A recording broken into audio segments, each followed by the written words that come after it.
பாஜக மாநில தலைவர் அண்ணாமலை தமிழ் பற்று இல்லாதவர் என நாம் தமிழர் கட்சியின் தலைவர் சீமான் விமர்சனம் செய்துள்ளார். அதனை இப்போது பார்க்கலாம். அவர் ஒரு காமெடி கர்நாடகாவில் இருக்கும்போது ஒரு தமிழை எவனாவது பேசுவானா, ஒரு பதவிக்காக இந்த மாதிரி பேசுவானாமுங்க.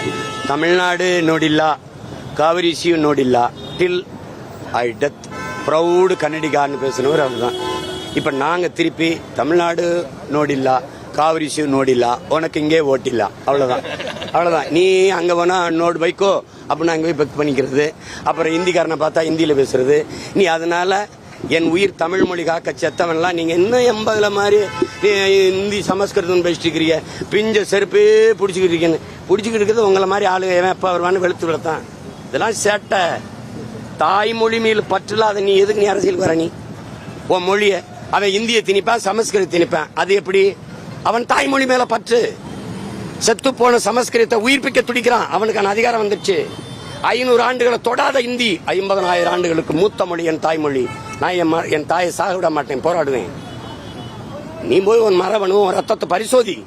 உண்மையிலே தமிழ் ரத்தம் ஓடுதுன்னா நான் பேசுறதா நீ பேசணும். இந்திய விடு, சமஸ்கிருதத்தை விடுனா அது எப்படி? தாய்மொழி அழிய விட்டா இனம் அழிந்து விடும். அடிப்படை அறிவு தெரியாது அவனுக்கு. என்னமோ பேசிட்டுக்காரு. நீ இந்திய பேசுவ, அப்புறம் உருதுக்காரனை பார்த்தா உருதுல பேசுவ, வங்காளியை பார்த்தா வங்கத்தில் பேசி ஓட்டு கேட்ப. உனக்கு பன்மொழி புலவர் அப்பா துறை மாதிரி நீ எல்லாம் தெரியுது. எனக்கு தமிழ் தவிர எதுவும் தெரியல. வேற என்ன பண்ண முடியுது? அவர் ஒரு காமெடி கர்நாடகாவில் இருக்கும்போது ஒரு தமிழை எவனாவது பேசுவானா, ஒரு பதவிக்காக இந்த மாதிரி பேசுவானாமுங்க. தமிழ்நாடு நோடில்லா, காவிரி இஷ்யூ நோடில்லா, டில் ஐ டெத் ப்ரௌடு கன்னடிகான்னு பேசுனவர் அவர் தான். இப்போ நாங்கள் திருப்பி தமிழ்நாடு நோடில்லா, காவிரி இஷ்யூ நோடில்லா, உனக்கு இங்கே ஓட்டில்லா, அவ்வளோதான். நீ அங்கே போனால் நோடு வைக்கோ அப்படின்னு அங்கே போய் பெக் பண்ணிக்கிறது. அப்புறம் ஹிந்திக்காரனை பார்த்தா ஹிந்தியில் பேசுறது. நீ அதனால என் உயிர் தமிழ் மொழி காக்க செத்தவன்லாம் நீங்கள் இன்னும் 80ல் மாதிரி ஹிந்தி சமஸ்கிருதம் பேசிட்டு இருக்கிறீங்க. பிஞ்ச செருப்பே பிடிச்சிக்கிட்டு இருக்கிறது உங்களை மாதிரி ஆளு எப்போ வருவான்னு வெளுத்து விடத்தான். இதெல்லாம் சேட்டை. தாய்மொழி மேல் பற்றில்லாத நீ எதுக்கு நீ அரசியலுக்கு வர? நீ உன் மொழியை அவன் இந்திய திணிப்பான், சமஸ்கிருத திணிப்பான். அது எப்படி? அவன் தாய்மொழி மேல பற்று. செத்து போன சமஸ்கிருதத்தை உயிர்ப்பிக்க துடிக்கிறான். அவனுக்கான அதிகாரம் வந்துடுச்சு. 500 ஆண்டுகளை தொடாத இந்தி 50,000 ஆண்டுகளுக்கு மூத்த மொழி என் தாய்மொழி.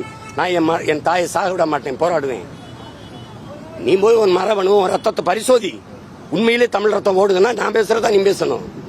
இந்திய விடு, சமஸ்கிருதத்தை விடுனா அது எப்படி? தாய்மொழி அழிய விட்டா இனம் அழிந்து விடும். அடிப்படை அறிவு தெரியாது அவனுக்கு. என்னமோ பேசிட்டுக்காரு. நீ இந்திய பேசுவ, அப்புறம் உருதுக்காரனை பார்த்தா உருதுல பேசுவ, வங்காளியை பார்த்தா வங்கத்தில் பேசி ஓட்டு கேட்ப. உனக்கு பன்மொழி புலவர் அப்பா துறை மாதிரி நீ எல்லாம் தெரியுது. எனக்கு தமிழ் தவிர எதுவும் தெரியல.